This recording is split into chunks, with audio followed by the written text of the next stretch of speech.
What if I told you that the boundary between this world and the next is not some thick, impenetrable wall, but something so fragile, so delicate, that it is thinner than the air you breathe? Imagine that what you see with your eyes is only one layer of existence, a single page in a much larger book of reality.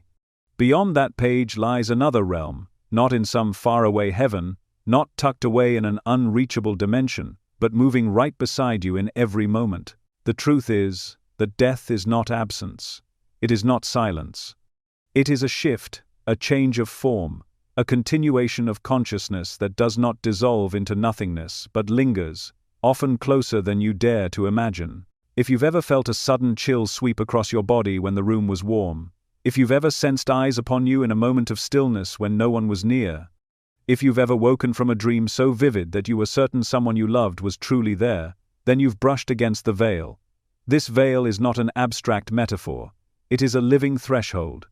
The ancients spoke of it in whispers. Mystics have described it for centuries, and countless ordinary people have experienced it, though they often silence themselves, afraid to be dismissed as foolish or delusional. Yet the signs are undeniable for those who pay attention. Think of life as light shining through a thin curtain. On one side, you stand in the material world, where everything feels solid, measurable, defined by time and space. On the other side, spirits continue in a subtler form, fluid, weightless, yet still profoundly real. The curtain is there, but it does not block everything. Light passes through, shadows flicker, impressions seep across. You cannot always see the figure standing beyond it, but you sense it. You feel the shift in the atmosphere. You know that something has pressed close. There is a mystery here, and that mystery has been intentionally muted in our modern world. You've been taught to dismiss the invisible, to explain away the sensations you cannot logically measure. A chill becomes nothing more than faulty air conditioning, a whisper dismissed as the creak of wood settling, a sudden emotion waved off as stress or exhaustion. But what if those rationalizations were a kind of blindness? What if those dismissals were the very reason so many miss the signs of presence standing only inches away? The urgency of this realization is simple. When you fail to recognize the nearness of spirit, you deny yourself the comfort, the guidance, and the protection that has been reaching out to you all along. Spirits are not gone, they are shifted in form. Think of water turning to steam. The cup may appear empty, but the essence of the water has not vanished. It has changed states. It has become something your eyes do not see but your skin can still feel. In the same way, those who step beyond the threshold of death have not ceased to exist. They have changed the density of their being. They walk in currents of energy, no longer bound by physical form, yet capable of brushing against yours, of stirring the field around you, of reminding you that love never ends. For a moment, pause and recall the last time you thought of someone who had passed and felt as though they were standing right behind you. Did it feel like imagination? Or was there a deeper knowing, a certainty that could not be shaken? That is the veil thinning. That is the truth pressing against your senses, begging you to acknowledge it. You might wonder why it matters to recognize this veil. The reason is simple. Awareness changes everything. When you know the veil is fragile, you begin to live differently. You stop fearing the unseen. You begin listening for whispers that are not your own. You notice the way your body responds to subtle shifts in the air. Awareness transforms ordinary life into a conversation between realms. Without it, you walk blind, convinced that your loved ones are gone forever, convinced that death is final. With it, you step into a larger reality where the living and the departed coexist in ways that can guide, comfort, and awaken you. The urgency lies in this. Spirits reach across the veil not only to remind you of their presence, but to influence your path. They seek to guide you, to nudge you towards safety, to inspire courage when you falter, to remind you that love is the only force that cannot be erased. If you ignore these signs, you cut yourself off from that invisible support. You allow grief to harden into despair. You allow loneliness to close in like a prison. You convince yourself you are alone when, in truth, you are anything but. The veil is thinner than the air you breathe, and because it is so thin, you are constantly brushing against it, even if you don't realize it. A sudden thought that is not yours. a wave of emotion that has no earthly trigger, a shift in the atmosphere when you are still and quiet. All of these are invitations to pay attention. The forbidden nature of these signs lies not in their danger, but in the fact that society has taught you to deny them. To admit them is to admit that the official story of death and separation is incomplete, and that is something powerful institutions have long sought to suppress. And yet, here you are, on the cusp of recognizing a truth that cannot be silenced. Your body knows it, your spirit knows it, and deep down, you have always known that life does not end in the grave. The veil is thin, fragile, trembling with the weight of souls pressing close.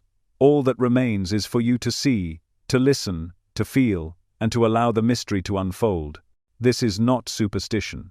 It is remembrance. It is the soul remembering that separation is an illusion, that death is not an end but a doorway. And once you see the veil for what it is, once you begin to sense the nearness of those you thought lost, your entire reality begins to shift. You realize that you are never truly alone, that the air itself carries presence, that the unseen world has always been touching yours. And that is where the journey begins. What if I told you that the greatest truths about the unseen world have not been lost by accident? They have been hidden, carefully tucked away beneath layers of skepticism, ridicule, and fear. From the time you were a child, you were taught to laugh off the strange feeling of being watched in an empty room. You were told the whisper you heard in the quiet night was only your imagination. You were instructed to stop crying when you felt the chill that no one else seemed to notice. Slowly, these subtle perceptions were pushed aside until you stopped trusting them. This is no coincidence. Mainstream culture has long discouraged awareness of spirits because acknowledging them would unravel too many carefully constructed beliefs about life, death, and the limits of human existence. Consider how society conditions you to see reality. You are told that the only things that matter are those you can measure, weigh, and analyze. You are told to trust science above intuition, data above inner knowing. To suggest that a presence might be real, that the veil between worlds is thin, is to risk being called irrational or superstitious. And yet, cultures far older than ours built entire civilizations on the understanding that spirit and matter coexist. Temples, sacred rituals, chants, and meditations were all designed to maintain this awareness. So why is it forbidden now? Why has this knowledge been pushed into the shadows? The answer is power. When you are aware of spirits, when you sense that you are surrounded by a cloud of witnesses, when you realize that death is not the end, you become harder to control. Fear of death is one of the deepest fears a human carries. It can be used to keep you obedient, compliant, and desperate for answers from authorities who claim to hold them. But when you know that death is not absence, when you feel the nearness of loved ones who have crossed, the grip of fear loosens. You begin to live differently. You begin to trust yourself more than the systems around you. That shift threatens the structures that profit from keeping you small and afraid. Throughout history, those who held spiritual sensitivity often found themselves punished. Mystics were exiled, healers were branded as heretics, visionaries were silenced, entire traditions of wisdom were burned with their books. The whispers of spirit were declared dangerous, and people were warned not to listen. But why? Because spiritual sensitivity is freedom. It opens your perception beyond the limits imposed by the material world. It makes you less dependent on rigid doctrines and more attuned to direct experience of the divine. Those who wanted to maintain control over the masses could not allow such freedom to flourish, so they forbade it. They declared it taboo. They branded it as evil or delusional. Even today, this suppression continues. The modern world disguises it as skepticism. You are taught to roll your eyes at ghost stories, to dismiss spiritual impressions as tricks of the brain, to label people who speak of energy and presence as dreamers. The media feeds you endless distractions, so you never sit in silence long enough to notice the subtle changes in the air around you. Schools train you to memorize facts, but never teach you how to listen to your intuition. The culture encourages you to chase money and status, while ignoring the signals of your soul. This constant noise keeps the veil out of focus. It keeps you blind to what is always beside you, but ignoring these signs comes at a cost. When you cut yourself off from spiritual awareness, you leave yourself vulnerable. You become disconnected from the very guidance that is trying to protect you. Think of it like walking through a dense forest without a compass. The path is there, the signals are there, but if you refuse to look, you stumble in circles. Spirits often attempt to nudge you away from danger, to comfort you when you are grieving, to remind you of your greater purpose. If you ignore their presence, you risk losing those messages. You risk living a life that feels hollow, constantly searching for meaning while overlooking the whispers that surround you. There is also another danger in ignoring these signs. Just because you choose not to acknowledge them does not mean they are not there. The unseen world is real, whether you believe in it or not. By refusing to recognize it, you leave yourself unguarded. Not every presence that draws near comes with kindness. Some linger in confusion, some cling to heavy energies. When you deny the existence of spirits, you also deny yourself the tools to discern them, to protect yourself, and to invite only what is aligned with love and light. In this way, blindness becomes vulnerability. The forbidden nature of these signs is not about the signs themselves being dangerous, it is about the danger of what happens when they are recognized. Because once you admit their reality, everything changes. You begin to see that your life is part of a much larger continuum. You realize that love extends beyond the grave. You understand that what you thought of as coincidences are often communications. This awareness liberates you from fear, but it also demands responsibility. You cannot go back to pretending the world is purely material once you have seen through the illusion, and that is why society tells you not to look. Yet deep inside, you already know the truth. You have felt it in moments you could not explain. You have brushed against it in dreams too vivid to dismiss.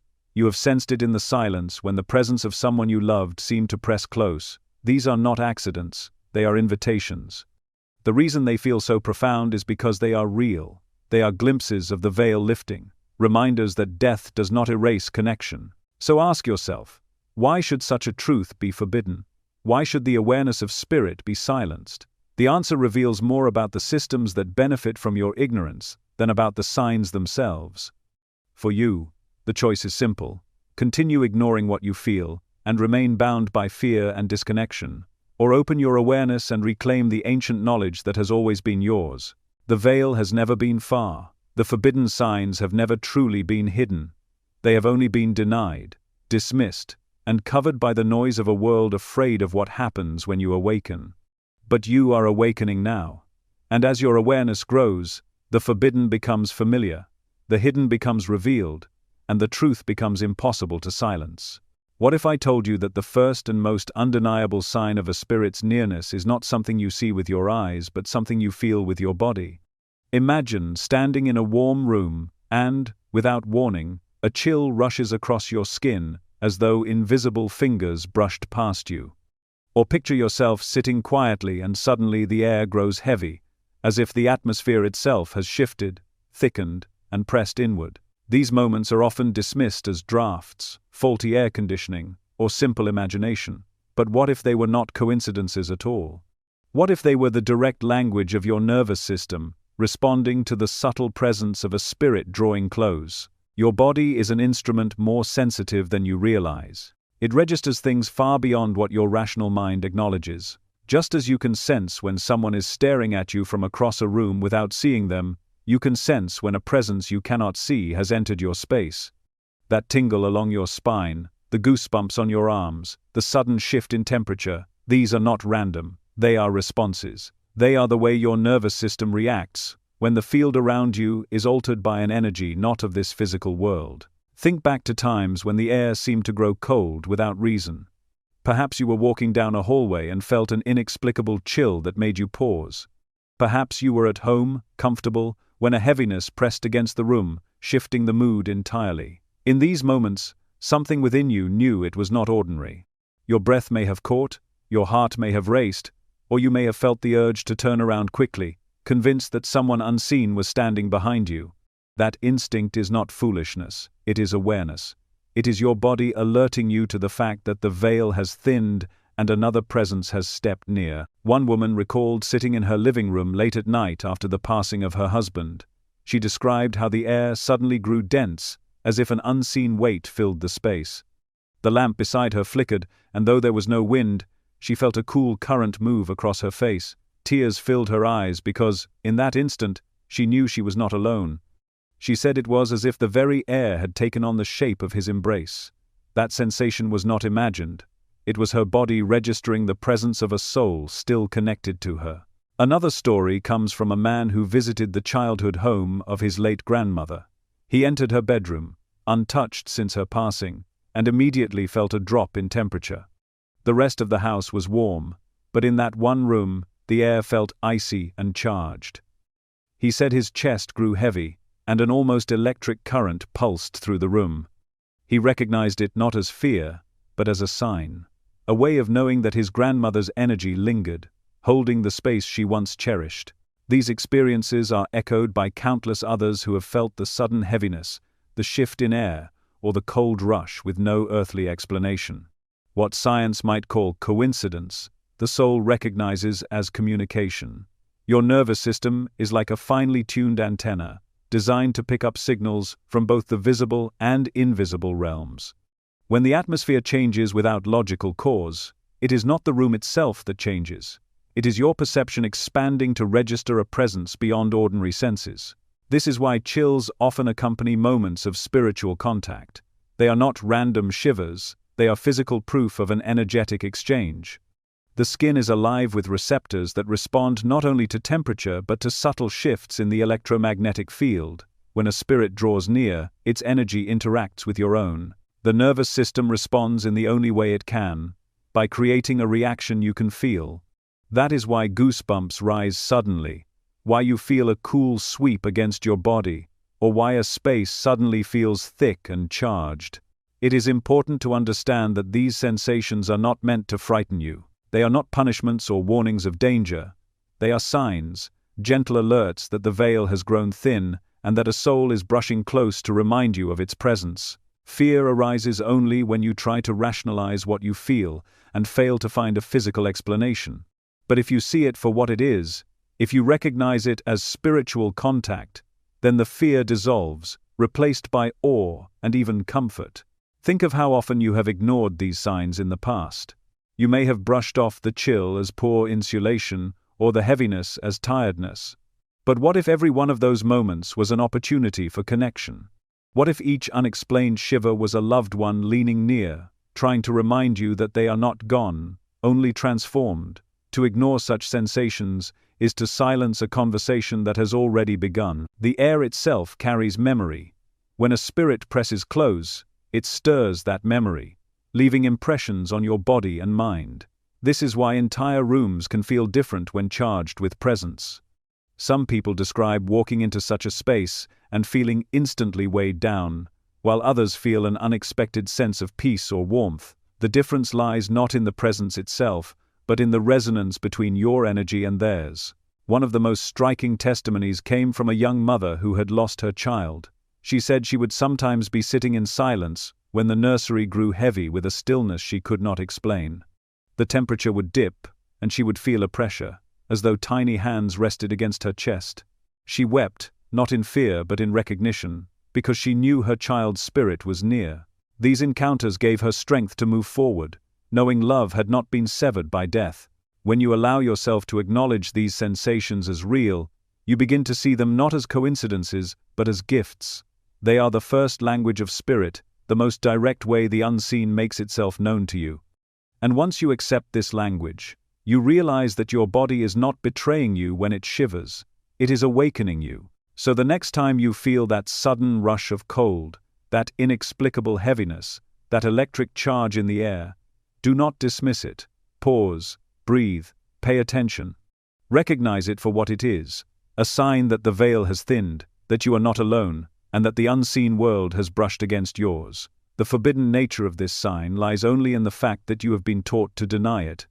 But once you embrace it, you step into a larger reality where your body itself becomes the bridge, guiding you to the truth that spirits are always closer than you think. What if I told you that some of the thoughts running through your mind are not yours at all? Imagine sitting quietly when a sudden idea drops into your awareness, not like a memory you recalled or a thought you were building, but something that arrives fully formed, foreign yet strangely familiar. It may be a sentence, a suggestion, a reminder, or even just a name that flashes across your consciousness with no obvious trigger. You dismiss it, assuming it was random imagination, but deep down you know it felt different. This is the second forbidden sign of a spirit's nearness, the arrival of thoughts, impressions, or whispers that do not belong to your own stream of thinking. Your mind is like a receiver, a bridge between realms. It is not sealed off, isolated within your skull. Instead, it functions like an antenna, constantly scanning frequencies both physical and spiritual. Most of the time, you are tuned to the ordinary broadcast of your own thoughts, the worries of daily life, the recollections of memory, the voice that narrates your every action. But every so often, the dial shifts slightly, and another signal breaks through. It arrives quietly, gently, like a feather brushing the edge of your awareness. If you are not paying attention, you miss it. If you are conditioned to doubt, you dismiss it. But if you pause and listen, you may realize it is not imagination at all. It is a message. There is a clear difference between ordinary imagination and spiritual telepathy. Imagination usually arises as a continuation of what you were already thinking. You are reflecting on your day, and suddenly, a related image appears. You are planning a task, and a solution naturally flows. It feels like a chain, one link leading to another. Spiritual impressions, however, do not follow this chain. They interrupt. They arrive suddenly, disconnected from your prior thoughts, yet carrying a weight that makes them feel significant. You may even pause and wonder, where did that come from? That question itself is the clue. Another way to distinguish the two is by how they feel. Ordinary imagination is often vague and fleeting. It dissolves as quickly as it arises. Spiritual whispers, on the other hand, carry a resonance. They feel alive, as though they have an energy that lingers even after the words fade. They may stir emotions in you that seem larger than the thought itself, an inexplicable sense of peace, or a sudden wave of sorrow, or a warmth in the heart. This resonance is the fingerprint of spirit, reminding you that the thought is more than just a trick of the mind. During times of great crisis, countless families have reported experiences like this. Imagine a mother waiting for word about her son fighting overseas. For days, she is restless. Then suddenly, in a moment of quiet, a thought breaks into her mind. I'm safe now. She didn't create it, she didn't imagine it, and yet it floods her with both grief and peace at the same time. Later, she learns that her son had passed, but the timing matches the moment she received that impression. Such accounts have repeated again and again, too consistent to be ignored. They reveal that minds can connect beyond death, that the bridge of thought is one of the clearest ways spirits reach across the veil. Another story tells of a man who lost his father. Days after the funeral, while driving home, his mind was blank, focused only on the road. Out of nowhere, a phrase came so strongly into his awareness that he instinctively turned his head as if someone had spoken it aloud. I'm proud of you. He pulled over, overwhelmed with emotion. There had been no trigger, no conversation, no reason for that phrase to appear, and yet it arrived with such clarity and familiarity that he could not deny it. He knew in his heart it was his father's voice, not a memory, but a communication. These sudden impressions are often dismissed by the modern world. You are told they are tricks of memory, wishful thinking, or subconscious processes. But ask yourself this: if the mind is capable of picking up signals from radio waves, electricity, and wireless networks that fill the air around you, why would it not also be capable of picking up signals from the souls who exist in a realm beyond the physical? The truth is that your consciousness is far more expansive than you realize. It is designed to receive. It is meant to bridge the gap. The forbidden nature of this sign lies in the fact that society has conditioned you to distrust your own mind. You are told to only believe what can be measured, to treat any thought that does not come from logic as fantasy. And yet, some of the most profound communications happen in this subtle way. Spirits rarely shout, they whisper, they rarely intrude, they nudge. They will not overpower your free will, but they will leave imprints, like notes slipped under the door of your awareness, waiting for you to notice. Ignoring these whispers can leave you feeling cut off, trapped in the illusion that you are entirely alone in your thoughts. But when you recognize them for what they are, you realize that your loved ones are not only near, they are speaking. They may not use vocal cords, but they impress their presence on the canvas of your mind. They may not write letters, but they leave thoughts that feel like echoes of their personality. And when you choose to honor these impressions instead of dismiss them, you keep the conversation alive. There is a sacredness to these mental intrusions. They are not random, they are chosen moments where a spirit reaches across with purpose. Sometimes they come to reassure, sometimes to guide, sometimes simply to remind you that they still exist beyond sight. Each one is an invitation to trust the unseen, to believe in the continuity of consciousness. And once you begin to listen, you will notice them more often. You will learn to distinguish the faint whisper of spirit from the ordinary chatter of your mind. Think about your own experiences. Have you ever had a sudden thought that felt too foreign to be yours, yet too intimate to ignore? Perhaps it was a phrase in the exact voice of someone who passed. Perhaps it was a solution to a problem you had not been consciously thinking about. Perhaps it was a gentle command to slow down, turn left, or check on a loved one, only to later realize that following it kept you safe. These are not accidents. They are the second forbidden sign, the quiet language of the soul reaching into your awareness. To accept this is to awaken to a new way of listening. It is to understand that silence is not empty, that your mind is not alone, and that thought itself is a bridge between worlds. When you learn to trust these impressions, you find that you are never without guidance, never without companionship, and never truly cut off from those who have crossed the veil. The whispers will continue. The choice is yours, to ignore them as random, or to embrace them as messages of love from the unseen world standing right beside you. What if I told you that some of the emotions you carry do not even belong to you? Imagine moving through your day as usual when, without warning, a wave of sadness crashes over you. There is no trigger, nothing has happened, no thought explains the heaviness in your chest. Or picture the opposite. You are quietly sitting alone, lost in thought, when a sudden surge of love or joy floods your being, so strong it brings tears to your eyes. These feelings arrive unannounced, without any logical cause, and you wonder if you are simply unstable or too sensitive. But what if these surges of emotion are not mistakes of the mind at all? What if they are the third forbidden sign of a spirit pressing close, sending their emotional imprint across the veil, reminding you that love and connection do not end with death? Emotions are energy. They move through you like waves, invisible yet deeply felt. Just as your body reacts to the shift in temperature when a presence draws near, your heart and soul react to the emotions spirits carry with them. Those who cross over do not lose their essence. They carry memories, love, grief, and longing. And sometimes, in moments when the veil grows thin, they project those feelings onto you, not to burden you, but to connect. When you suddenly feel sadness that is not rooted in your own life, it may be the lingering sorrow of a soul who has not yet found full peace. When you feel an overwhelming warmth of love, it may be the embrace of someone who is still trying to reach you with their devotion. Many people experience this without realizing its significance.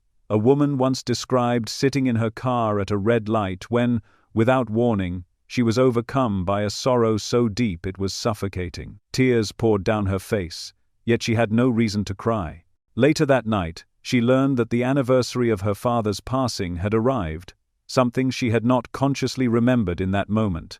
She realized that the grief she had felt was not random. It was his soul brushing against hers, reminding her that the bond still existed. Another man shared how he had been struggling through a difficult time, questioning whether he was truly loved or guided. One evening, while washing dishes, he was suddenly overwhelmed by a surge of joy so radiant it nearly dropped him to his knees. He felt a warmth wrap around his chest, and though no one was there, it felt like an embrace. In his heart, he knew it was his late mother pouring her love into him, reminding him that he was not forgotten. That joy was not imagined, it was received. These emotional currents often appear as if from nowhere, because they are not generated by your conscious mind. Your own emotions usually arise from clear causes: a thought, a memory, an interaction, an event. They follow patterns, they make sense in context. But the emotions that come from spirit are different. They arrive suddenly, disconnected from your current reality, and they often leave just as quickly, fading like a tide retreating back into the ocean. The very fact that they seem so out of place is what makes them significant. You may wonder why spirits would communicate this way. The reason is simple: emotion is universal. It transcends language and culture. You may not always notice a whisper of thought or a flicker of light, but you will always notice when your heart is struck by a wave of love or grief. Spirits use this channel because it cannot be ignored. It bypasses logic and touches you directly where you are most open, your feeling self. But what do you do with these emotions once they arrive? Many people become frightened when sadness washes over them without reason. They fear they are losing control, or they suppress the feelings quickly to avoid discomfort. Others bask in the joy but dismiss it afterward as imagination. Both reactions miss the deeper opportunity. These currents are not meant to overwhelm you permanently. They are invitations. They are chances to feel beyond yourself and to recognize the continuity of connection. When sadness enters, instead of shutting it down, breathe into it. Ask within, is this mine, or is it a message? If it feels foreign, honor it as contact. Speak aloud if you wish, letting the spirit know that you acknowledge their presence, that you send them love, that you release any heaviness they carry. In doing so, you transform sorrow into healing. You become a channel through which they can release what they have held onto. When joy or love floods you, receive it fully. Let it fill your chest. Let it soften your heart. Let it remind you that you are cherished beyond the grave. Instead of brushing it aside, allow gratitude to rise. Say thank you. Send your own love back across the veil. This exchange is a form of communion, a sacred dialogue of feeling that nourishes both you and the spirit who reaches out. This process of transmuting emotions is not complicated. It requires awareness, willingness, and openness. Every time you receive a wave of sadness and turn it into compassion, you lift not only yourself but also the soul who imprinted that feeling on you. Every time you accept a surge of love and amplify it with gratitude, you strengthen the bond between realms. These exchanges heal wounds that words never could, because emotion carries purity, honesty, and truth. Think of yourself as a conduit. The emotions that arrive uninvited are not intrusions, they are signals. They pass through you so they can be acknowledged, expressed, and transformed. Ignoring them leaves both you and the spirit disconnected. Embracing them allows the energy to shift, to be purified into light. There is also a larger lesson here. By recognizing that not all emotions belong to you, you learn to carry your feelings differently. You stop identifying so completely with every sadness or every wave of anxiety, and you begin to ask, is this mine, or is this something passing through me? That question itself can liberate you from the prison of emotional weight. It helps you discern not only spiritual communication, but also the countless energies you pick up from the living around you. You realize that you are sensitive, yes, but also empowered. You are not a victim of emotion, you are a transformer of it. And perhaps this is the greatest gift of the third forbidden sign. It teaches you how to turn pain into love, how to recognize connection where the world insists there is separation, and how to become a healer simply by being willing to feel. When overwhelming sadness, joy, or love enters without cause, it is not madness, it is not coincidence. It is a reminder that the veil is alive with presence, and that your heart is the bridge across which spirits travel. By honoring this, you awaken to the truth that emotions are not just private experiences, they are sacred messages that connect you to eternity. What if I told you that one of the most common ways a spirit reaches you is through sound? Not the sound of crashing thunder or loud voices, but the delicate brush of a whisper, the faintest impression of your name being called, the soft rap of knuckles against wood when no one is near? These subtle calls are easy to dismiss, easy to rationalize as tricks of the mind or the shifting of a house. Yet when you pause and really notice, you realize they feel different. They carry a weight, a presence, an intelligence that ordinary noises do not. This is the fourth forbidden sign, the whispering call that slips through the veil and seeks your attention. You may have experienced this more than once without even realizing it. Perhaps you were drifting into sleep when you heard your name spoken clearly, as if someone stood beside your bed. You sat up, certain you had imagined it, only to feel the air shift slightly, as if someone had been there just a moment before. Or maybe you were home alone when you heard the sound of footsteps in the hallway, or the gentle knock on a door that no one else was around to open.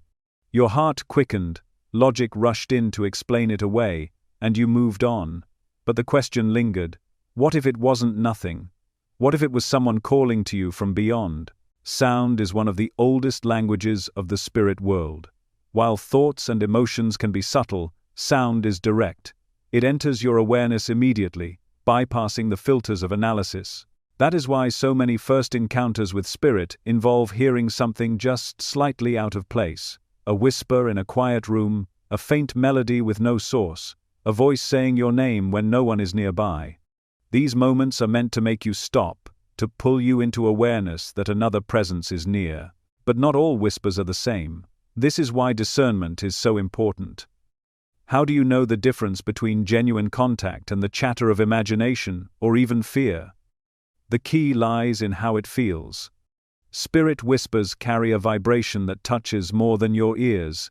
They touch your body, your heart, your very being. When a true whisper arrives, you will often feel a shift in the atmosphere, a coolness, a stillness, a sense of someone standing near.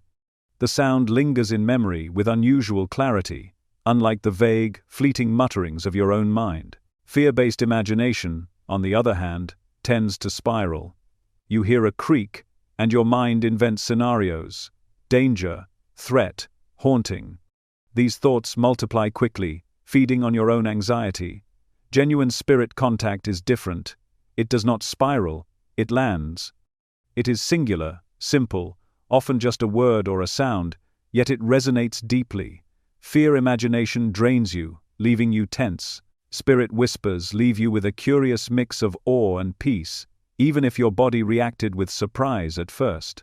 Consider the story of a woman who lost her brother unexpectedly. Weeks after the funeral, she was walking through her house when she heard her name spoken clearly from the empty kitchen. It startled her, yet at the same time, she felt an undeniable warmth in her chest. The voice had not been frightening. It had been gentle, familiar, exactly as he would have said it. Tears filled her eyes, and she whispered back, "I hear you." From that moment on, she paid closer attention to the subtle sounds around her, knowing that the boundary between worlds was not as silent as she once believed. Or think of the man who sat alone one night, grieving the loss of his wife. The house was quiet, heavy with absence. Then, 3 knocks sounded at the bedroom door. Not loud, not forceful, but steady. He froze, half expecting someone to be standing there. When he opened it, of course, no one was present. Yet he felt a stillness, a presence filling the hallway, as if she had wanted to remind him she was near. Later, he recalled how she had always knocked 3 times before entering a room. That detail pierced through his skepticism. He knew it was not coincidence. Why are these whispers and sounds considered forbidden? Because they challenge the illusion that death is final and the world of spirit is unreachable. If people truly accepted that the dead can speak, even in whispers, the foundations of disbelief would crumble. Institutions that depend on silence between the living and the dead would lose their grip.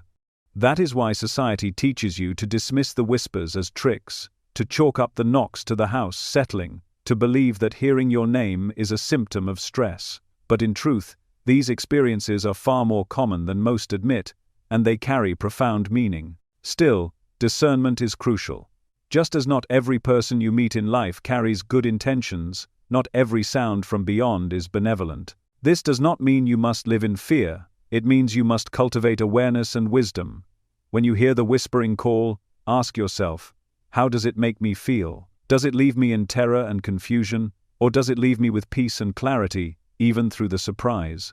True spirit communication, especially from loved ones, will always lean toward comfort, love, or gentle guidance. Anything that drives you deeper into fear or despair is not aligned with the light and can be released. This is where prayer and discernment become vital tools. Before you go to sleep, before you meditate, before you invite deeper awareness, you can simply set your intention. I open only to communication rooted in love and truth. I invite only what serves the light. With this intention, you protect yourself, drawing a boundary just as you would in the physical world. You would not open your front door to any stranger who knocks. You listen for the voice of those you trust. In the same way, discernment ensures that only the whispers meant for your good are welcomed into your awareness. Prayer is not merely a ritual, it is a shield, a frequency that aligns you with higher guidance. When you cover yourself in that energy, you naturally attract communication that lifts you instead of frightens you. Spirits drawn to love respond to that light, while heavier energies find no foothold. In this way, prayer is less about begging for protection and more about affirming your authority as a being of spirit yourself. You are not a passive receiver of whispers.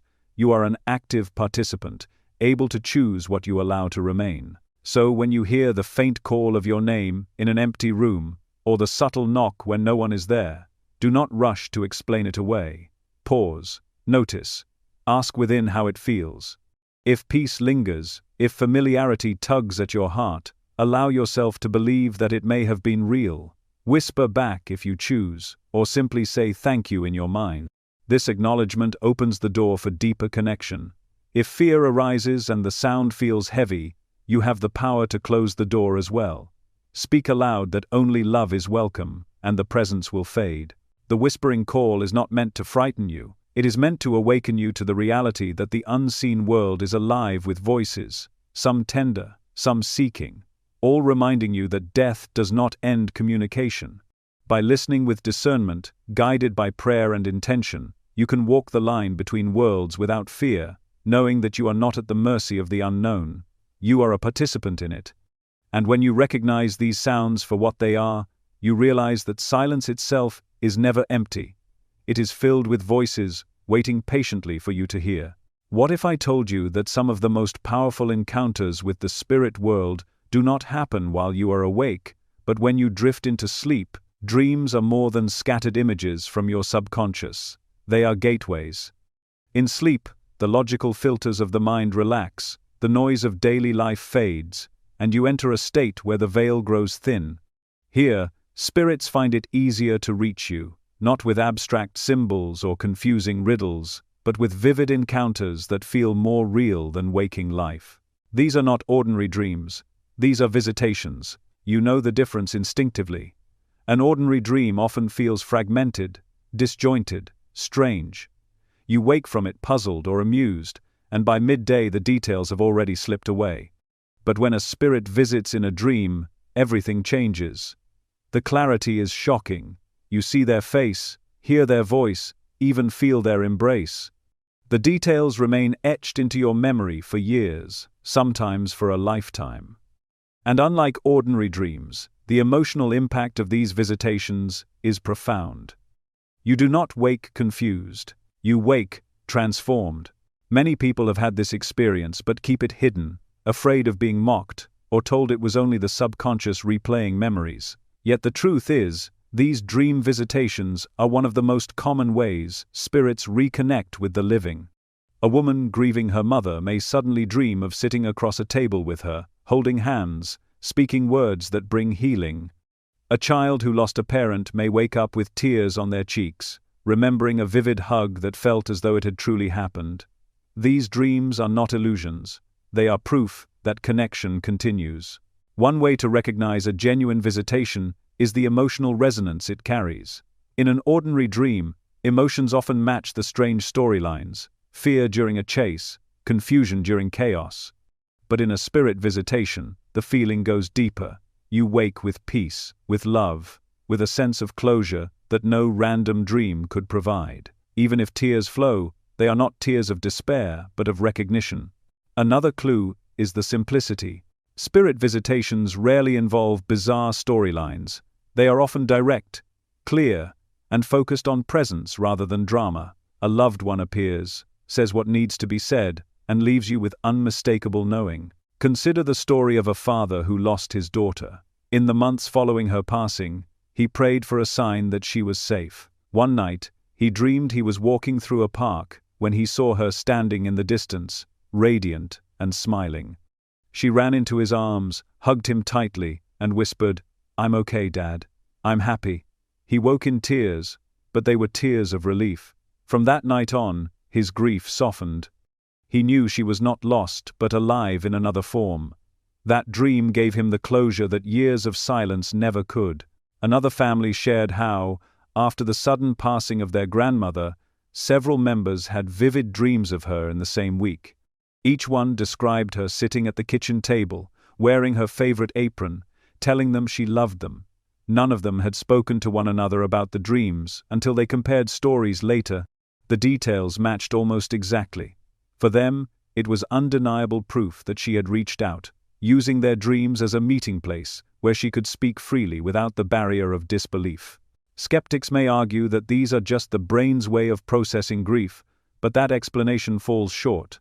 Grief does not create collective, matching dreams among different people. Grief does not create clarity that lingers for decades. Grief does not bring messages with details you could not have imagined.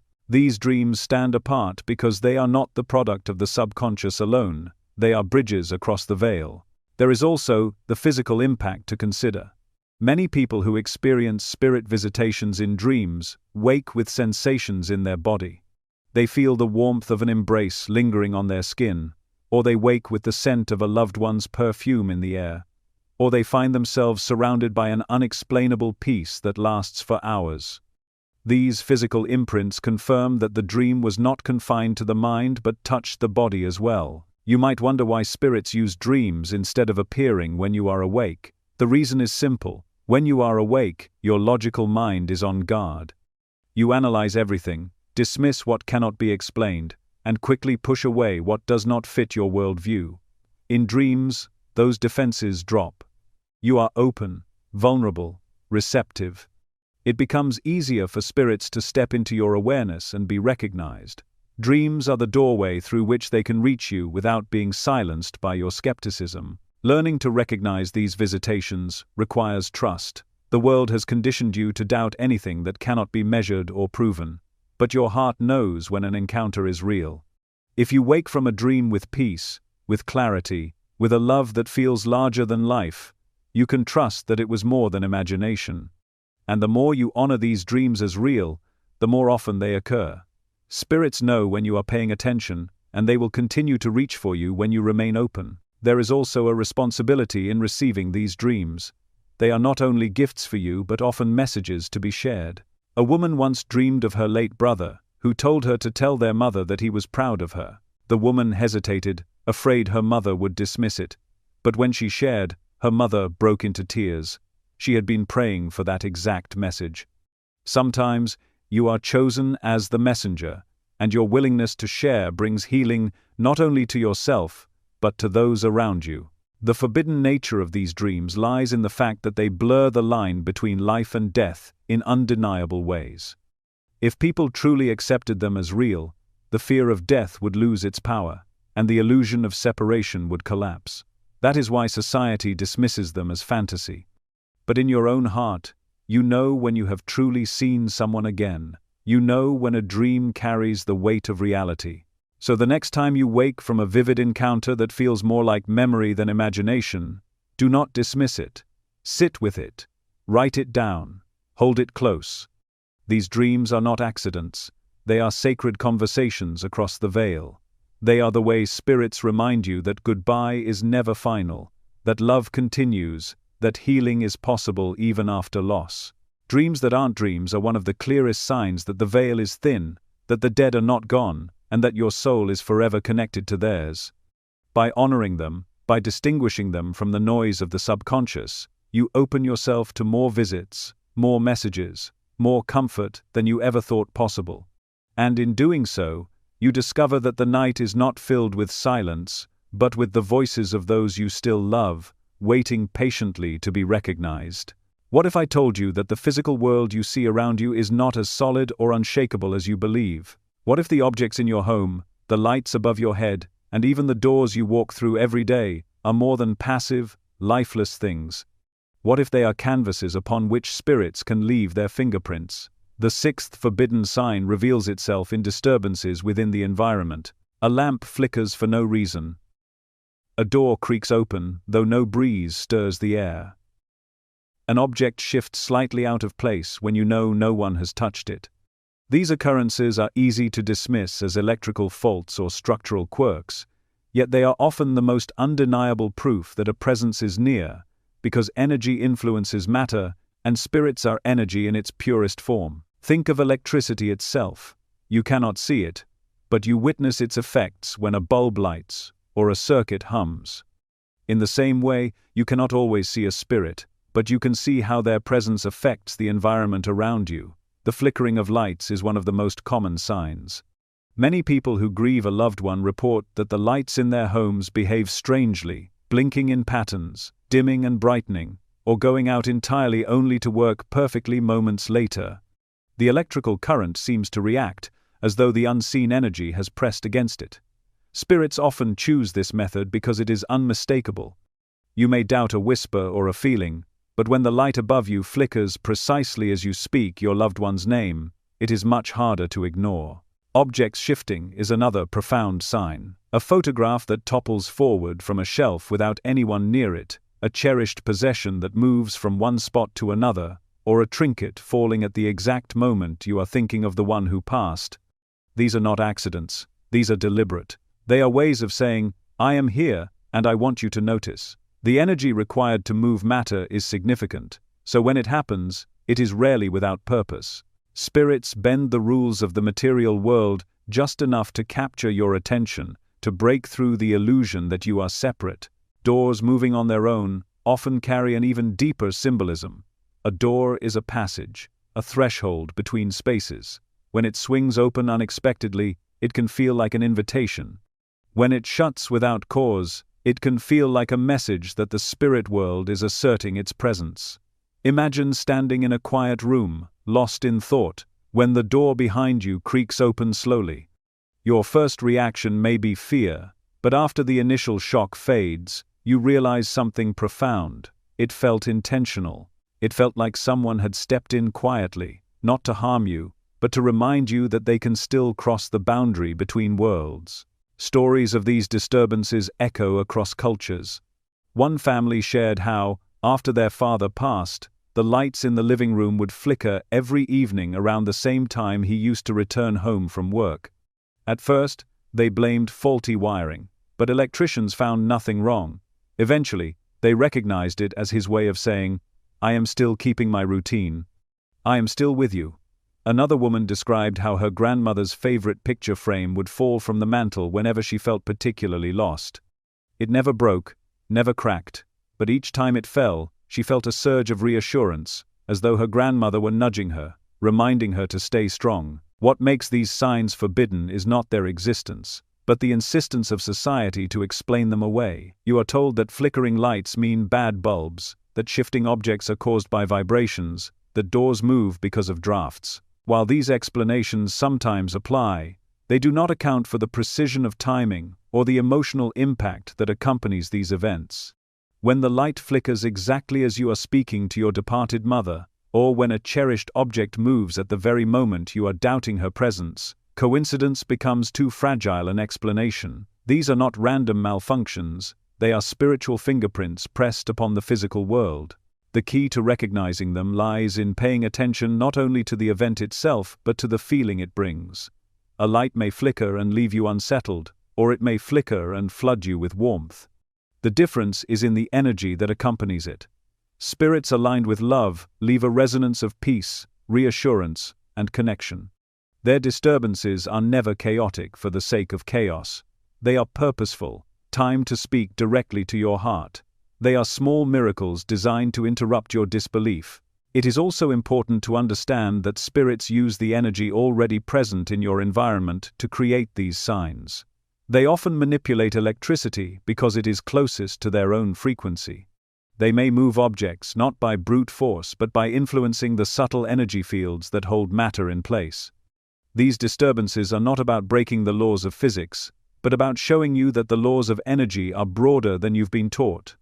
The material world is not fixed, it is responsive. When spirit brushes against it, it reacts, leaving behind proof for those willing to see. Instead of fearing these moments, you can learn to welcome them. The next time a light flickers while you are remembering someone you loved, smile and say hello. The next time a door opens without explanation, whisper that you acknowledge their presence. The next time an object shifts, take it as a sign that you are not alone. By engaging with these disturbances as communication rather than dismissing them as malfunctions, you transform them into sacred encounters. One of the most moving stories came from a young boy who had lost his sister. For weeks, he cried himself to sleep, begging for a sign. One night, as he wept, the small music box on his nightstand began to play on its own. No one had touched it. The melody filled the room, and the boy felt her near. He ran to his parents, and when they checked the box, they found it tightly wound, as if it had been waiting to be played. For him, that moment was the closure he needed. He stopped crying, because he knew she was not gone. That disturbance in his environment became the proof of love that carried him through his grief. When you allow yourself to see these events as fingerprints of spirit, your world shifts. You stop viewing the physical as rigid, and begin to understand it as fluid, alive, responsive to unseen energy. You realize that the home you live in, the objects you hold, the lights that surround you, are all potential bridges between worlds. They are not sacred by themselves, but they become sacred when touched by presence. So the next time the lamp flickers, the door creaks, or an object moves, do not be so quick to explain it away.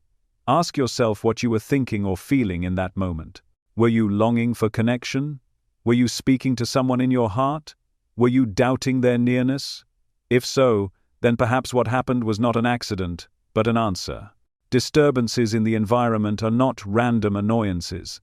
They are invitations, subtle reminders, that spirits are still capable of touching the material world to let you know they walk beside you. By opening your awareness and interpreting them with discernment, you discover that the fingerprints of spirit are everywhere, waiting patiently for you to notice, to acknowledge, and to believe. What if I told you that the most undeniable sign of a spirit's nearness is not something you see, hear, or even feel in your skin, but something you simply know? Beyond all logic, beyond all explanation, there comes a certainty so deep it resists argument. It is the quiet awareness that you are not alone, the unshakable recognition that someone you love is close, watching, guiding, embracing you in ways that cannot be proven with the senses, yet cannot be denied by the soul.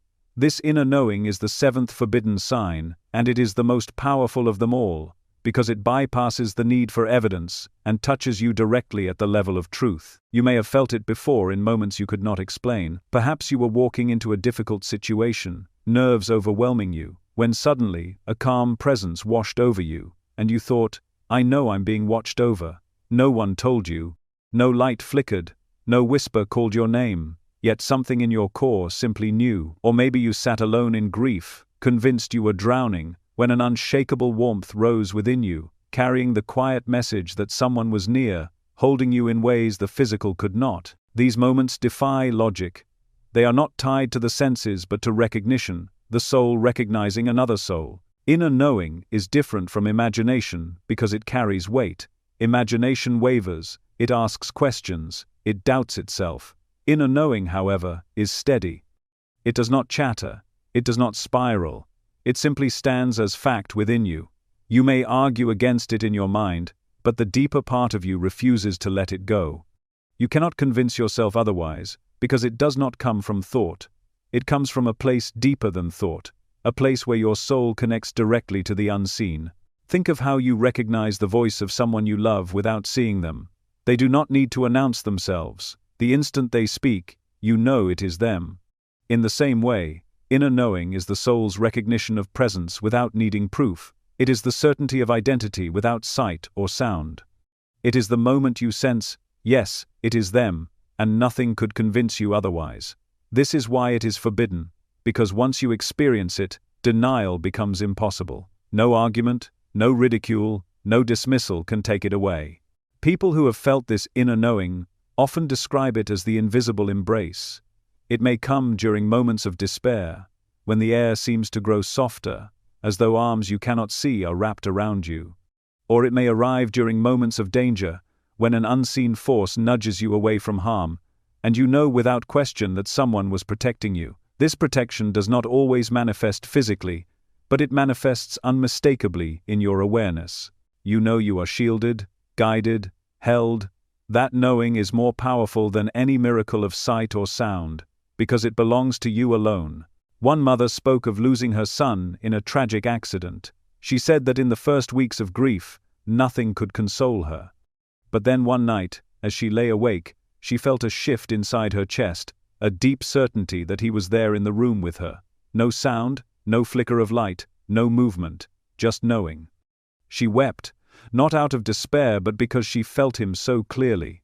That inner certainty carried her for the rest of her life, even when others tried to tell her it was only imagination. She said, "You can't argue with a mother's soul. I know when my child is near." Another story tells of a man driving home late at night, when he suddenly felt compelled to slow down. He had no reason to. No car was in sight, no danger apparent. Yet the inner knowing pressed on him, like a firm hand on his shoulder. Seconds later, a deer leapt across the road. If he had not slowed, he would have crashed. He pulled over, shaken but grateful, and he whispered aloud, "Thank you." He could not prove it, but he knew someone had been watching over him. That knowing was as real as the road beneath his tires. Inner knowing often carries a paradox. It is invisible, yet it feels more real than the physical. It is intangible, yet it anchors you in certainty. The reason it is so powerful is that it bypasses every sense, every doubt, and connects you straight to truth.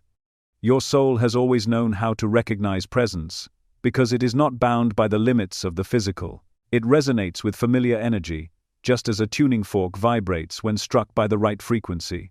When your loved one's spirit draws near, your soul vibrates in recognition. You know them without needing to see them. Why is this sign considered forbidden? Because it leaves no room for denial, and denial is the shield many use to protect themselves from the mystery of death. If society admitted that inner knowing was real, then it would have to admit that death is not the end, that separation is an illusion, and that love extends beyond the grave. That admission would unravel too many constructs built on fear and finality. So the experience is ridiculed, silenced, or dismissed as wishful thinking. But no matter how much the outer world denies it, inner knowing cannot be stolen. It belongs only to the one who feels it. Learning to trust this knowing is a practice. At first, you may second-guess it, wonder if it was just imagination, or brush it off as coincidence. But the more you honor it, the stronger it becomes. Each time you pause and say, "I know you're here," you strengthen the bridge. Each time you acknowledge the protection you feel, the embrace you sense, the watchful presence you know is near, you expand your capacity to receive more. Spirits respond to recognition. They do not need you to believe blindly, but they reach more easily when you are open, when you trust the resonance of your own soul. The beauty of this sign is that it requires nothing external. No flickering lights, no moving objects, no audible voices. It depends only on your willingness to listen inward. This is why it is both the simplest and the most profound. It strips away the need for proof and delivers you into truth. It teaches you to trust yourself, your sensitivity, your soul's recognition. And once you accept it, you no longer need constant signs. You live with quiet assurance that you are never alone. So when that deep certainty rises within you, do not dismiss it. Do not try to explain it away. Let it anchor you. Let it remind you that beyond logic, beyond doubt, your loved ones are still present. When you feel that invisible embrace, receive it. When you sense protection, give thanks. When you know you are being watched over, trust it. This is not imagination. This is the soul's recognition, the seventh forbidden sign, the truth that presence cannot be erased by death. And when you live from this knowing, something extraordinary happens. Fear dissolves. Loneliness loses its grip. You walk with confidence, not because you can prove anything to others, but because you no longer need to. The certainty within you is enough. You know, and that knowing will carry you for the rest of your days, until the moment comes when you cross the veil yourself, and embrace those who never truly left. What if I told you that not every spirit that brushes against the veil comes with love, guidance, or comfort? The truth is that just as people in this world carry different intentions, different energies, and different levels of awareness, so too do the souls who cross over. Not all pass fully into the light. Some linger close to the earth, held by confusion, grief, or fear. Others refuse to let go of attachments they clung to in life. These spirits are not inherently evil, but their presence can be heavy, unsettling, and in some cases, disruptive. This is the shadow side of the signs. The aspect of spirit contact that is often denied or silenced, because it forces you to see the full spectrum of what lies beyond the veil. You may have felt it before without knowing how to name it. Unlike the peaceful brush of a loved one's presence, these encounters leave you uneasy. The room feels heavy, not comforting. The sudden chill is not neutral, but oppressive. The impression is not of warmth, but of something unsettled pressing against your awareness. When a soul has not yet found its way to peace, it may linger in places it once knew, searching for connection, or clinging to familiar patterns. That energy can spill into the lives of the living, and if you misinterpret it as a message of love, when it is actually a call of confusion, you risk drawing in fear and imbalance. The danger here lies in misinterpretation. Not every whisper, not every flicker of light, not every surge of emotion is a benevolent sign. Spirits caught in cycles of fear may project those feelings onto you. If you take them as guidance without discernment, you could follow impulses that lead nowhere, or worse, deepen your own sense of despair. For example, someone grieving might hear a voice in the quiet and assume it is their loved one reaching out, only to find themselves overwhelmed by fear and sadness afterward. In such cases, the presence may not have been a loving soul, but one still bound to its own confusion, unable to offer clarity. This is why discernment is vital. Fear-based presences can be recognized not by the sounds or signs themselves, but by the energy they leave behind. True contact from a spirit aligned with love leaves you with peace, even if tears flow. Troubled presences, however, leave you unsettled. They drain rather than replenish. They do not bring messages of hope, but instead amplify anxiety or despair. If you feel a lingering heaviness that makes your heart race or your thoughts spiral into darkness, that is your signal to step back and shield yourself. It is important to understand that these troubled souls are not to be hated or feared. They are not monsters lurking in the dark. They are fragments of humanity still caught in pain. Some do not realize they have died. Others resist moving on, clinging to the places, people, or possessions they once held dear. They wander, and in their wandering, they brush against the living. What you feel is not malice but confusion. What you sense is not demonic power, but a lost soul still looking for what it cannot find. Knowing this can help you meet such presences not with terror, but with compassion, while still maintaining strong boundaries. One story tells of a woman who moved into an old house and quickly noticed disturbances. Lights flickered constantly, doors slammed, and she felt watched. At first, she thought it was the spirit of her grandmother watching over her, but the heaviness grew unbearable. She would wake at night with dread, unable to rest. When she sought guidance, she was told that the house held an earthbound soul, a previous resident who had never fully released his attachment to the home. Once she began to pray intentionally, asking for light to guide him onward, the disturbances stopped. The difference between the peaceful presence of her grandmother and the heavy pull of the lost resident was clear. One brought comfort, the other confusion. Another man described feeling chills every evening in his basement. He thought it was a loved one visiting until he realized that each time, he also felt anger rise in him without cause. He later learned that the land once held violent history, and the energy of that unrest still clung to the place. By learning to shield his own energy and set boundaries through prayer, he was able to reclaim his peace. He discovered that not every sign of presence is an invitation to engage. Some are simply reminders that not all energies are meant to be welcomed. The shadow side of the signs teaches you responsibility. It reminds you that opening to the spirit world is not about chasing every flicker of energy or assuming all contact is benevolent. Just as you would not invite every stranger into your home, you must not invite every presence into your awareness. You are not powerless, nor are you meant to be a victim of whatever brushes against the veil. You are a being of spirit yourself, capable of discerning, protecting, and commanding what you allow to remain. This is where prayer and intention become your greatest allies. When you set the clear boundary that only love may reach you, you align yourself with a frequency that troubled spirits cannot cling to. They may knock, they may hover, but they cannot enter where the light is strong. Calling upon divine protection, surrounding yourself with the energy of love, and affirming that you allow only what serves your highest good, creates a shield that no confused presence can penetrate. In this way, you meet the shadow, not with fear, but with authority. Yet, there is also compassion in this understanding.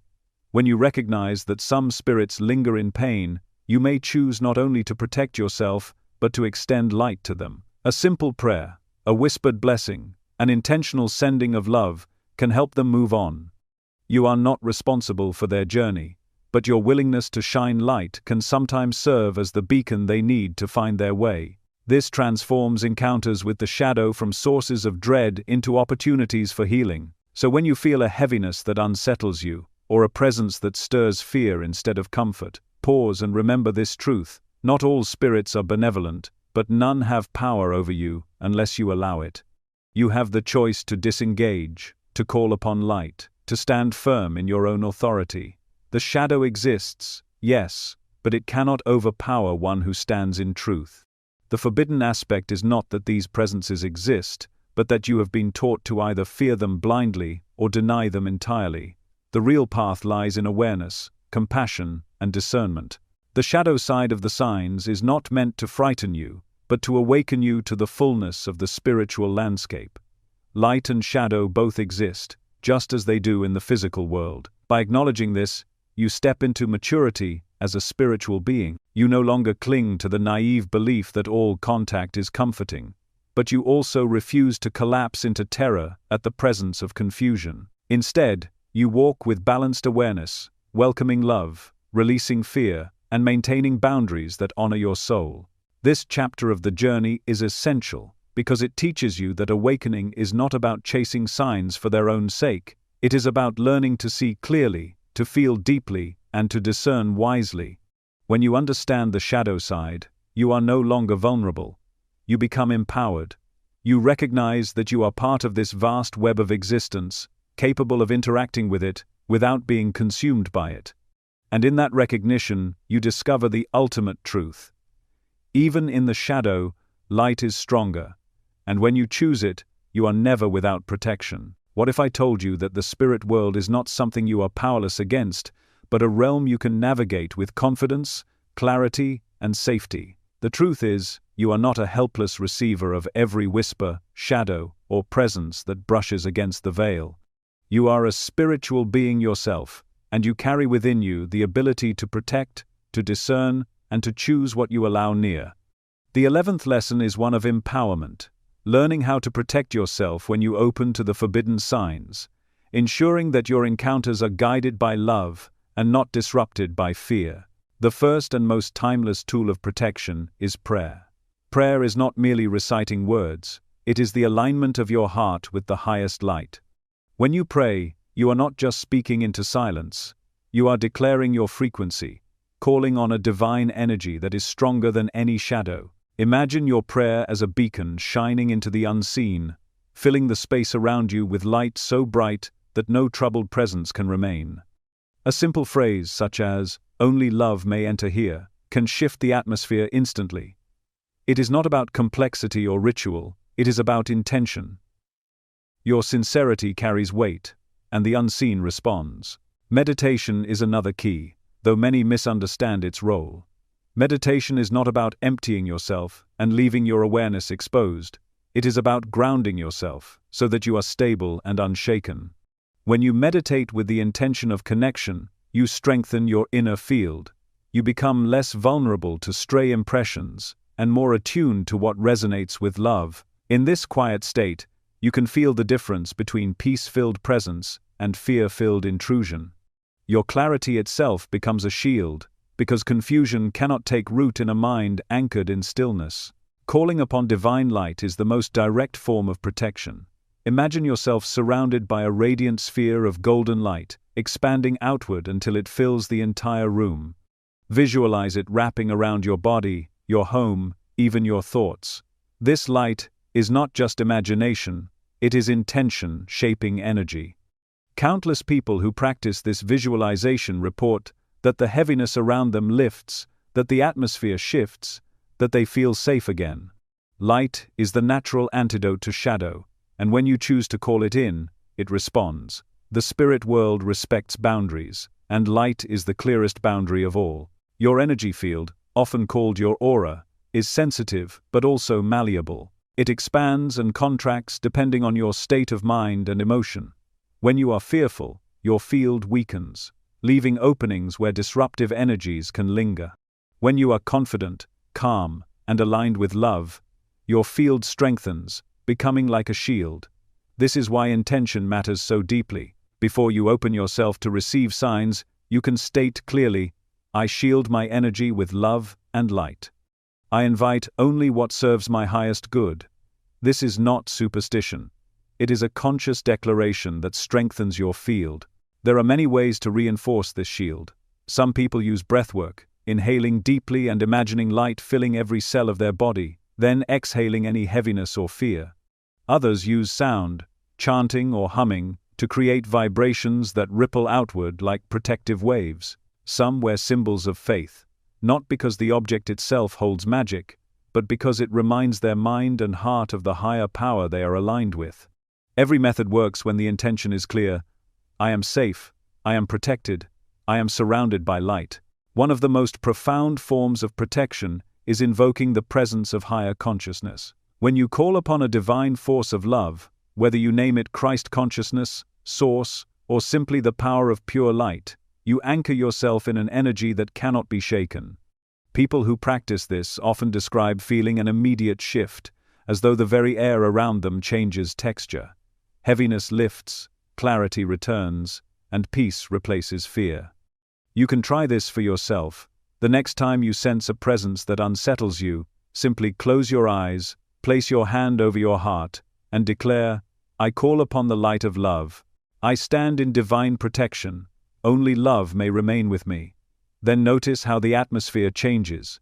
This does not mean you will never again feel the brush of unsettled spirits, but it does mean you will not be at their mercy. You will not confuse heaviness with guidance. You will not fall into fear. Protection is not about shutting the door to the unseen.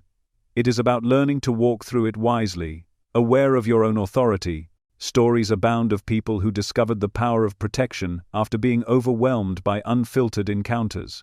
One woman described how, after sensing shadows in her home, she began to fear her nights. But when she started each evening with prayer and a simple visualization of light surrounding her, the disturbances ceased. She said it was as though the atmosphere itself had shifted. Another man, plagued by restless dreams, began meditating before bed, grounding himself in peace and asking for divine protection. The difference was immediate. His dreams became calm, and the fearful presence faded. In both cases, nothing external changed. What changed was their declaration of sovereignty. The truth is, the spirit world is drawn to awareness. When you begin noticing signs, more will come. This can be beautiful, but without protection, it can also be overwhelming. By learning to shield yourself, you create balance. You say to the unseen, I acknowledge you, but I am not open to everything. I welcome love, but I reject confusion. This balance allows you to remain open without being consumed. There is a misconception that only certain people, priests, mystics, or spiritual leaders, have the power to protect themselves in this way. The reality is, protection belongs to everyone. It is your birthright as a being of light. You do not need special training, elaborate rituals, or complex tools. All you need is intention, prayer, and the willingness to call upon love as your shield. It is simple, but it is powerful, because love itself is the highest frequency, and shadow cannot remain in its presence. So when you feel uncertain, when the veil grows thin and you sense presences you cannot identify, remember this: you are not defenseless. You have tools. You can pray, you can meditate, you can surround yourself in light, you can choose what to invite and what to release. You can call upon higher guidance, not as a desperate plea, but as an affirmation of who you already are, a spiritual being capable of walking between worlds with wisdom and safety. Protection is not about building walls. It is about shining so brightly that nothing misaligned can attach itself to you. It is about remembering that your soul carries authority. And when you walk with this awareness, fear loses its power. You discover that the spirit world is not something to dread, but something to engage with clarity, discernment, and strength.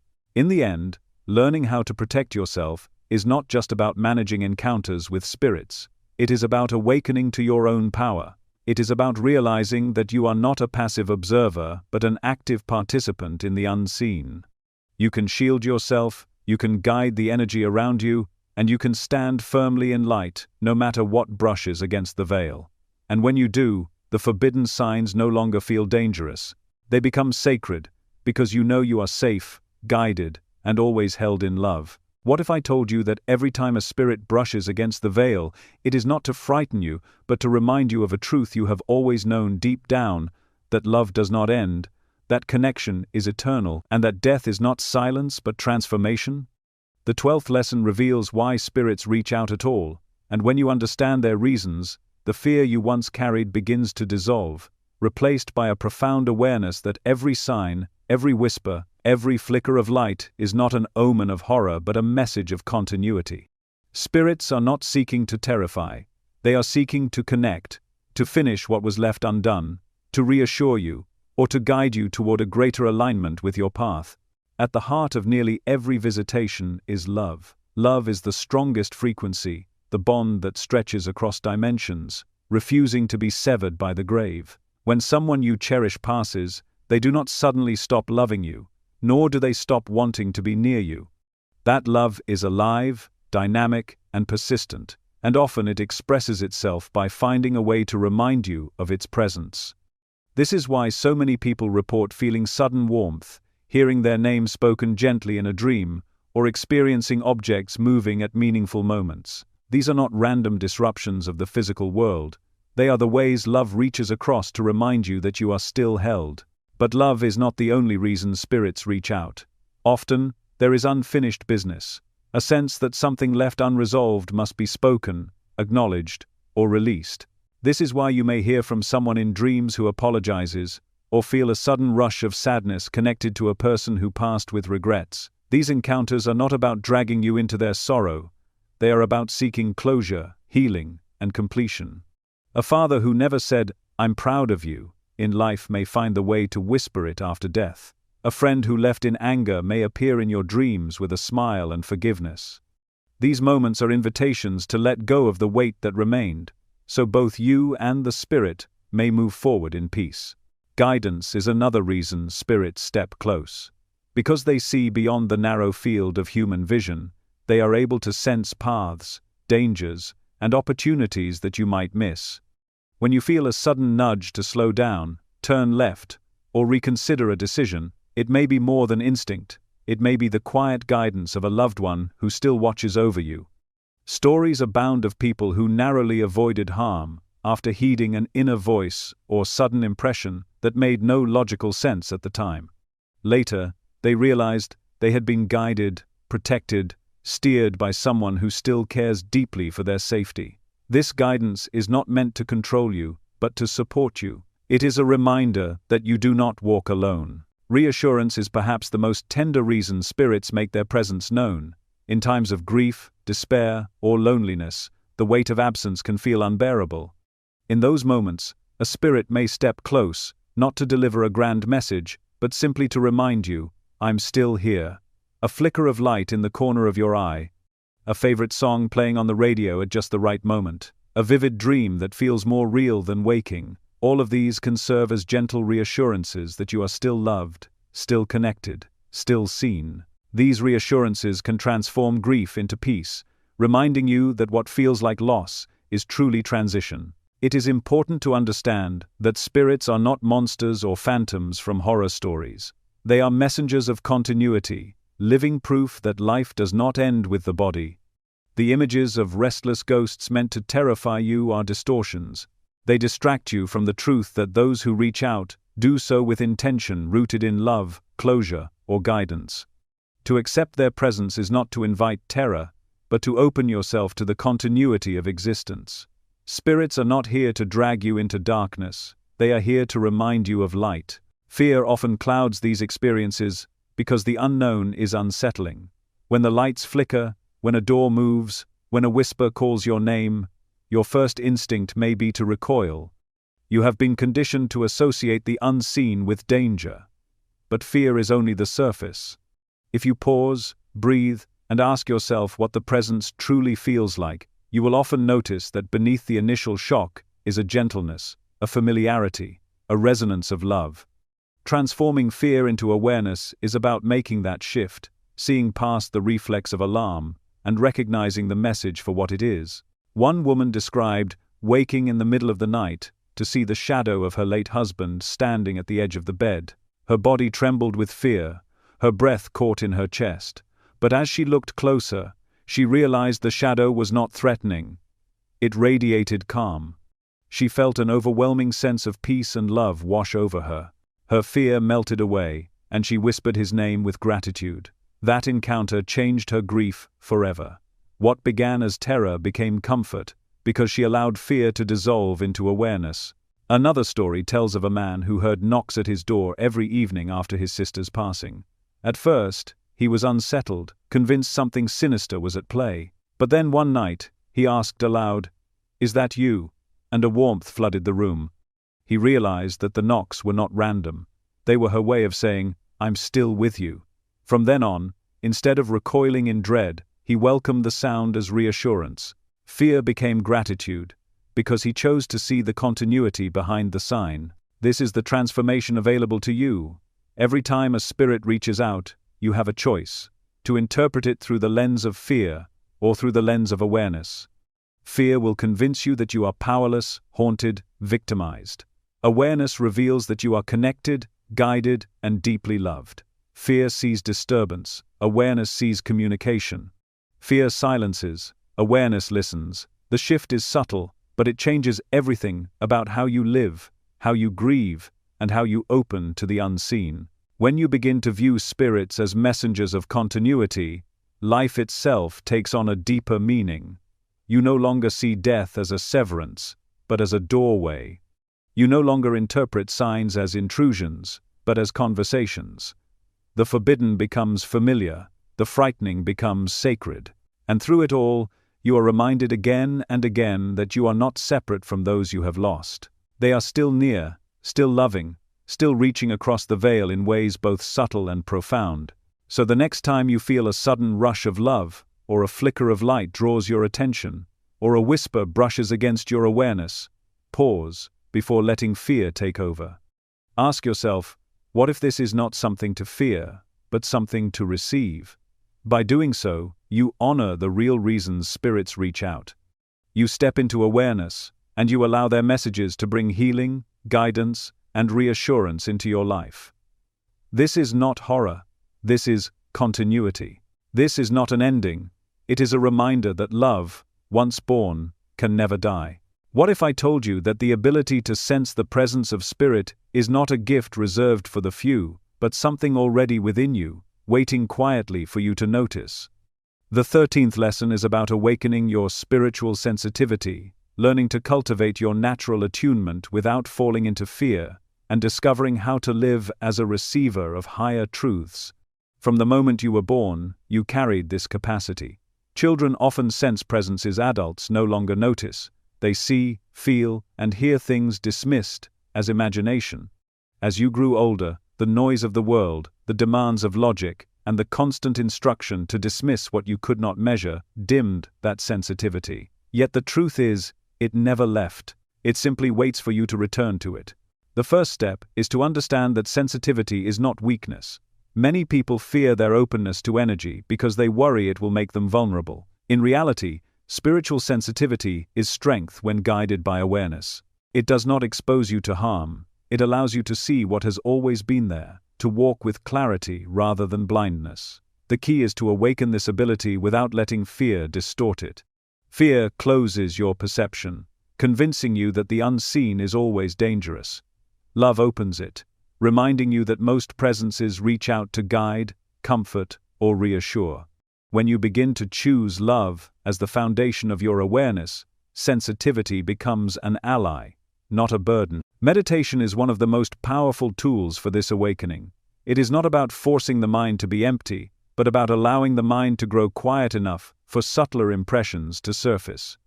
In meditation, you are no longer consumed by the chatter of daily thought. You sink beneath it, into the stillness where whispers of the unseen can finally be heard. Imagine sitting in silence, breathing slowly, letting the tension melt from your body. As the noise within you calms, you begin to notice the energy around you. A shift in the air, a soft brush of warmth, an impression of presence. These are not imagined, they are noticed. Meditation creates the space where awareness can expand. Stillness is equally important. In modern life, constant distraction keeps you from perceiving the subtle. Phones, screens, conversations, noise, they all drown out the whispers of spirit. To awaken sensitivity, you must reclaim moments of stillness. Sit outside under the night sky and simply be. Lie down in silence without reaching for anything to occupy you. Allow your senses to rest, and you will begin to notice what was always there: the hum of energy in the air, the delicate impressions pressing against your awareness, the quiet presence watching gently from the unseen. Stillness is the soil in which sensitivity grows. Openness is the final key. You cannot awaken your perception if you are convinced it is impossible. The willingness to believe, even a little, that what you feel might be real opens the door. Openness does not mean gullibility. It does not mean accepting every impression blindly. It means choosing not to shut the door before the experience has even arrived. Say to yourself, I am open to what serves love. I am open to guidance that brings peace. I am open to truth. This simple declaration transforms you from a skeptic closed to everything into a seeker who allows the unseen to reveal itself. When you begin to meditate, practice stillness, and open your heart, something shifts. You realize you are not generating these impressions yourself, you are receiving them. Just like a radio antenna, you pick up frequencies that were always in the air but previously ignored. To become a receiver of higher truths, you must learn to distinguish between noise and message. Noise is fleeting, chaotic, and draining. Message is clear, simple, and resonates with peace. When a thought arrives that carries warmth, when an impression fills you with calm certainty, when a dream lingers with clarity long after waking, you know it was not mere noise, it was transmission. One woman shared that when she began a daily practice of meditation, she noticed a change in how she experienced her late husband's presence. Before, she would sometimes feel flickers of emotion or fleeting chills. But as she cultivated stillness, the impressions grew stronger. She began to hear his voice in her mind, not as imagination, but as clear guidance. She described it as tuning a dial on a radio. The static cleared, and the message came through. Another man explained that after learning to quiet his thoughts each evening, he felt his father's protective presence more consistently. He no longer doubted whether it was real. He simply knew. Both discovered that sensitivity sharpened when they made space for it. To live as a receiver of higher truths means more than occasional contact with spirits. It means aligning your entire being with awareness. You start to notice the subtle nudges guiding your choices, the synchronicities that align perfectly with your prayers, the feelings of protection when danger nears. You stop dismissing these as coincidences and recognize them as part of the dialogue between your soul and the unseen. This does not make life easier in every way, but it makes it deeper, richer, more connected. You begin to see yourself not as an isolated being in a silent universe, but as part of a vast network of consciousness, constantly exchanging energy and information. There is, of course, responsibility in this awakening. To become sensitive without discernment is to invite confusion. That is why grounding practices are essential. Before meditation, set an intention. I open only to what comes from love. I receive only what serves my highest good. When impressions arrive, measure them by their fruit. Do they leave you with peace, clarity, and hope? Then they are aligned with higher truth. Do they leave you unsettled, drained, or fearful? Then they are noise, and you can release them. Discernment ensures that your sensitivity becomes a gift, not a burden. This awakening also teaches you humility. You realize that you are not the source of wisdom, but the receiver of it. Higher truths are not created by your mind, but transmitted through your openness. This realization frees you from ego. reminding you that guidance flows not because you are special, but because you are willing. Anyone who chooses stillness, openness, and love can become a receiver. It is not a rare ability, it is a human birthright. When you cultivate spiritual sensitivity, you begin to live in two worlds at once. You walk the physical with awareness of the spiritual. You listen with your ears, but also with your soul. You see with your eyes, but also with your inner knowing. This dual awareness transforms how you live, how you grieve, how you love. You no longer cling to the illusion that death ends connection, because you feel, daily, that the connection continues. So, how do you begin? Start small. Take 5 minutes each day to sit in silence, breathing slowly, inviting love to surround you. Notice what you feel without judgment. Keep a journal of impressions, dreams, or sudden thoughts that feel foreign yet meaningful. Pay attention to synchronicities, the song that plays at just the right time, the word you needed to hear appearing in conversation. Over time, you will notice patterns. You will begin to recognize the difference between your own thoughts and those impressed upon you. You will learn to trust the resonance of truth. Awakening your spiritual sensitivity is not about escaping this world. It is about expanding your perception of it. It is not about becoming lost in visions, but about becoming more grounded in love. It is not about fear, but about trust. And when you cultivate it, you discover that the veil is not as thick as you once believed. You discover that your life is surrounded by presence, filled with guidance, and enriched by truths too subtle for the eye, but undeniable to the soul. In the end, becoming a receiver of higher truths is about remembering who you are. Not just a body, not just a mind, but a soul capable of hearing, feeling, and knowing beyond the limits of the physical. And once you awaken to this, you will never again see yourself, or the world around you, in the same way. What if I told you that everything you have felt, everything you have glimpsed, everything you have questioned about the unseen world has been preparing you for one timeless truth, that life does not end, that love cannot be broken, and that death is not a wall but a doorway. The 7 forbidden signs are not random events, nor are they tricks of the imagination. They are proof, offered again and again, that the veil between this world and the next is thinner than you have been taught to believe. Each sign carries its own language, its own way of reaching you, but together they weave a tapestry of undeniable continuity. Think back to the chills, the sudden shifts in temperature, the heaviness in a room. These physical sensations are not accidents. They are your body's natural antenna tuning into a presence that draws close. Your skin, your nerves, your very breath respond when the unseen brushes against the seen. It is not fear, but recognition. Then there are the foreign thoughts, those sudden whispers or ideas that arrive out of nowhere, disconnected from your own stream of consciousness, yet carrying a weight that makes them impossible to dismiss.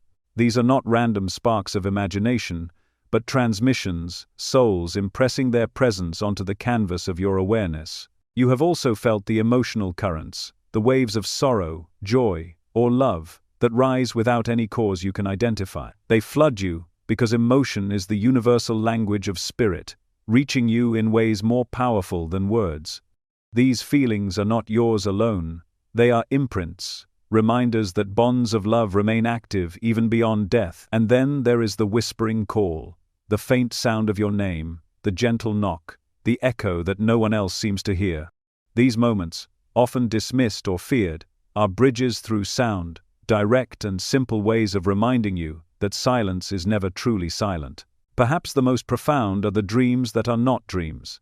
The vivid encounters where you see, hear, and even touch those who have passed, with a clarity that ordinary dreams can never replicate. You know these moments are real because they linger in your heart for years, bringing healing and closure that no waking conversation could ever provide.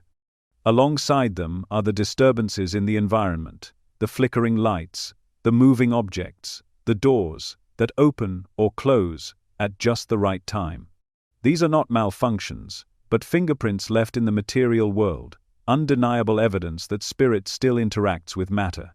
And finally, there is the deepest sign of all, the inner knowing, the certainty of presence that bypasses logic, the soul-to-soul recognition that needs no proof, no sound, no movement. You simply know. You know when someone you love is near. You know when you are being protected. You know when you are embraced by a presence invisible to your eyes but undeniable to your heart. This knowing cannot be debated away, because it belongs to the part of you that transcends reason. It is truth speaking directly to truth. Together, these 7 signs form a language of continuity. They are not meant to haunt you, or to fill you with dread. They are meant to comfort, to guide, to awaken. The comfort comes from realizing you are never alone, that those you love are still close, still watching, still reaching for you. The guidance comes in the form of nudges, impressions, and whispers that help you walk more safely, more wisely, more aligned with your path. And the awakening comes when you recognize that the world is larger, richer, and more interconnected than you were taught to believe. Once you see these signs for what they are, you cannot return to the illusion of finality. You begin to live differently, with less fear, more awareness, and deeper trust in the continuity of existence. The real purpose of these signs is not to create obsession or to encourage you to chase after proof. They are not parlor tricks or curiosities. They are sacred invitations. They call you to look beyond the surface of your life and recognize that you are part of something eternal. They call you to release the fear of death and embrace the truth of transformation. They call you to live with greater love, because you know now that love is the only thing that endures. Every chill, every whisper, every dream visitation is a reminder. You are part of a continuum, a flow of life that does not stop at the grave. The body may end, but the soul continues. The voice may fall silent, but the love behind it speaks still. The physical presence may disappear, but the true presence remains, brushing against your awareness in moments of stillness, showing up in ways too precise to ignore. These signs are the proof that you are not forgotten, not abandoned, not separated. They are the way eternity reaches across time and space to remind you of who you truly are. And so the eternal message is this: death is not the end, it never has been. What you call death is a transition, a doorway through which souls pass, shedding the heaviness of the body but retaining the fullness of love, memory, and awareness. The doorway may look like loss from one side, but from the other, it is only passage. Those who step through do not vanish. They shift into a form your eyes cannot see, yet your heart can still know. They walk beside you, whisper encouragement, flood you with love, and wait patiently until the day comes when you too will step through and be embraced in the same eternal continuity. You were never meant to live in fear of this truth. You were never meant to believe that separation is final. The 7 forbidden signs have always been there, appearing again and again, dismissed by a culture too afraid to face the reality of eternity. But now you know. Now you see. The veil is thin, and every flicker of presence is a call to awaken. Do not let fear silence you. Do not let disbelief blind you. Accept the comfort, receive the guidance, embrace the awakening. When the day comes that grief feels heavy, remember the chills on your skin, the whispers in the dark, the dreams that linger like memories, the objects that move at just the right time. Remember the joy that surged from nowhere, the light that flickered when you spoke their name, the certainty in your chest that told you, without doubt, they were near. These are not fantasies. They are eternity pressing against you, reminding you of the truth. And the truth is simple. Death is not the end. It is a doorway, and beyond it, life continues, love continues, connection continues, and so do you.